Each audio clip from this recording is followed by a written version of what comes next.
สบายดีทุกคนดักไดสบายดีเพื่อนๆที่เข้ามาติดตามชมคลิปของเราวันนี้น้องชายมาหาอีกแล้วพี่น้องบ่าวแก้วโอ้ยสบายดีเด้อสวัสดีน้องและสุขคนเออวันนี้กะซี ไปยังวันนี้มาอยากได้สองไม้พี่น้องไอ้เนาะเป็นสองสำห้องของเบาแก้วอะไรอยากได้ใส่ลมให้เสียให้เราเปิดให้อีกซองหนึงพี่น้องไอ้เนาะกะว่าสิตั้งซื้อซองกะยังบ่ทันบอกว่าสิคิดก่อนพี่น้องไอ้เนาะ คิดก่อนเนาะโดยคิดก่อนว่าสิเป็นซองแบบใดยังบ่ฮู้ว่าก็มีแต่ว่าอยู่ตอนนี้ก็เบาแก้วก็ว่าสิคิดว่าจับตั้งว่าเป็นชื่อซองเบาแก้วสะพานบุญว่าซั่นเนาะ อันนั้นบ่ได้ โอ้ แล้วก็อีหยังก็อยากให้ฝากกดไลค์กดแชร์กดติดตามคือเก่าแหละพี่น้องเอ้ยเนาะเพราะว่าสิเปิดซองใหม่เป็นซองสำห้องของเบาแก้วนั่นแหละพี่น้องเอ้ยเนาะต่อไปก็มีแต่ว่าสิลงคลิปไปเรื่อยๆแหละพี่น้องเอ้ยก็ส่งนากามีอยู่ก็ยานมันเป็นไปมาหลายมื้อแล้วพี่น้องเอ้ยเนาะก็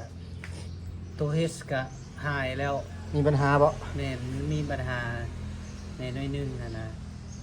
แล้วก็เลยมาเปิดซองใหม่ซะก่อนพี่น้องเอ้ยเนาะเอ้าโอเคแล้ว เพิ่นสิไปเปิดช่องสำห้องไว้ถ่าเลยทุกคนสำหรับน้องชายเฮาคือว่าแต่ช่องเพิ่นช่องอีกช่องต้นช่องรักๆก็จะมีปัญหาในนิดนึงพี่น้องว่าง่ายๆฮู้ว่าไปได้ๆเนาะมันแบบอันน่ะคือฮู้เหมือนกันพี่น้องช่วงนี้ปัญหาของอันยูทูบเบอร์หลายๆคนก็ช่องคือปิดสักได้เนาะอีกอย่างหนึ่งก็ว่าแก้เพิ่นก็ย่านช่องเพิ่นช่องรักเพิ่นมีปัญหาเลยทุกคนก็ได้ตั้งมาอีกช่องหนึงวันนี้สิเปิดอีกช่องหนึงสำหรับน้องชายพี่น้องบ่าวแก้วนะสะพานบุญเพิ่นพี่น้องเนาะช่วงนี้ก็บ่ฮู้ไปใดได้สิให้ทุกคนเพิ่นว่าคือเพิ่นว่าแล้วเนาะบ่ทันเห็นเบิ่งหรอกเพิ่นว่าหั่นแหละมีปัญหาหนึ่งพี่น้องแบบว่าเงินหาขึ้นนะพี่น้องเนาะแต่ว่าการแสดงอยู่น่ารักYT Studio มีปัญหาเนาะมันบ่คือเราก็บ่เคยเห็นดอกแบบนี้พี่น้องเนาะดูแลช่องมาหลายช่องก็ยังบ่เคยเจอแบบกรณีแบบนี้พี่น้องเนาะแต่ว่าเงินขึ้นพี่น้องเนาะคลิปแต่ละมื้อเงินขึ้นแต่ปัญหาตัว H เนาะตัว H อยู่ในคลิปเนาะยูทูบเบอร์หลายคนสิฮู้ตัว H อยู่ในคลิปมันจะบ่แสดงเนาะก็บ่เข้าใจว่าเป็นย้อนหยังสาเหตุหยังนะทุกคนนะเดี๋ยวจะตั้งช่องให้เพื่อนก่อนนะทุกคนนะจะซื้อช่องนี้ก็คือเพื่อนว่าพี่น้องบ่าวแก้วสะพานบุญตอนนี้เรากำลังจะตั้งพี่น้องเดินทางมาแด่พี่น้องดวงเห็นคือเก้าพระบดีอากาศดีพี่น้องบ่ฮ้อนฝนตกคืนนี้ก็ได้แต่ว่าฝนตกแห้งปานใดบ้านจะฝนตกบ่าวแก้วบ่ขาดุงเห็นตกอยู่เมื่อวานมื้อซื่อก็ตกดุงเห็นตกหลายตกแรงแต่ว่าอยู่บ้านไม่ได้ตกครับแต่คือเก่าโอ้ไทยหน้าไม่ไทยครับบ่ได้ไทยครับเลยไม่ไทยเขาเองก็เป็นไข่พี่น้องนอนทุ่งหมอลายมือเติบเนาะบ่ได้ลงคลิปก็ลายมือเนาะ1ก็เป็นไข่ช่องเรียกลายเลยจ้านะก็ได้เนาะเลยบ่ค่อยมีเวลาไปถ่ายคลิปนำบ่แก้วไปเลยบ่แก้วก็ชวนไปถ่ายคลิปอยู่นำทีมงานเพิ่นอยู่แต่ว่าเฮาก็บ่ค่อยมีเวลานะทุกคนก็เลยว่าได้บ่ได้ลงคลิปนะเดี๋ยววันนี้จะตั้ง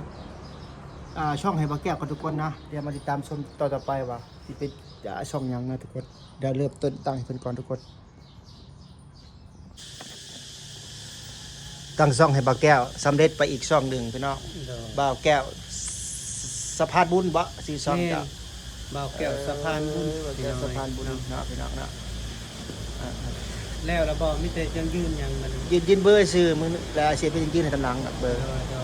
พอเบอร์มื้อมันใส่ได้แต่หลัก7เบอร์เจ้าก็ใส่บ่ได้เต็มแล้วไม่ก็เต็มแล้วสิไปหาเบอร์อันอยู่เฮือนใส่ให้มีอยู่ดอกเบอร์ยืนยันอันน่าสิซื้อถอกนะแต่ว่าช่องสำเร็จแล้วเนาะสำเร็จแล้วมีแต่ไปลงคลิปเนาะหาคลิปลงสิลงสไตล์ใดก็ทำคอนเทนต์ของเจ้าแหละเนาะนี่แล้วมีแต่สิพยายามถ่ายแล้วสิมาลงโอเคไม่ตั้งใจสู้ๆบ่แก้วได้อยู่แล้วบ่แก้วครับพี่น้องเอ้ยเราอันทีมงานเยอะทีมงานคนดังเยอะเนาะทุกคนเนาะ โดย บ่คือเฮาได้ทีมงานน่ะดังก็เยอะอยู่บางทีบ่มีโอกาสได้ไปหาหมู่หาครูหาน้องหานุ่งบางทีเนาะเรียกหลายแน่ก็เลยว่าได้ถ่ายคนเดียวแบบสิได้พี่น้องนำบางทีน้องนุ่งมาได้โดนทีนึงก็จังได้ถ่ายนำหั้นนะก็เลยว่าบ่ค่อยได้ดังคือหมู่บ่ได้เป็นคนดังคือหมู่บ่ได้พี่น้อง นะแต่บ่เป็นหยังพี่น้องถ่ายดินถ่ายหัวไปเรื่อยๆนะเนาะบ่แก้วเนาะ โดยเจ้าก็สู้ๆเด้อเด้อ สู้ๆ สู้ๆไปนำกันมีหยัง หลายปีแล้วได้เฮ็ดนี่ก็ได้สิข่าวสิข่าว10ปีล่ะ ยังบ่ดังคือหมู่อยู่ เฮ็ดไปเรื่อยๆเฮ็ดไปเรื่อยๆซื่อๆได้ โด เลย ยเฮ็ดไปเรื่อยๆ 2019เฮ็ด YouTube ทุกคนบ่แม่เนาะตอนนี้2026ล่ะ2027ล่ะนะสักปี ประมาณ6 ปี อืม แล้ว 6-7ปีแล้วนะพี่น้อง โด เอ้ย ย6-7 ปี อืมได้ก็สู้ๆนะ โดย อืม พอดีก็จะสิพยายามให้ซองนี่มันผ่าน อืม ก่อนไปหน่อยเนาะกายไทยปลาลุงแล้วก็ทางทีมงาน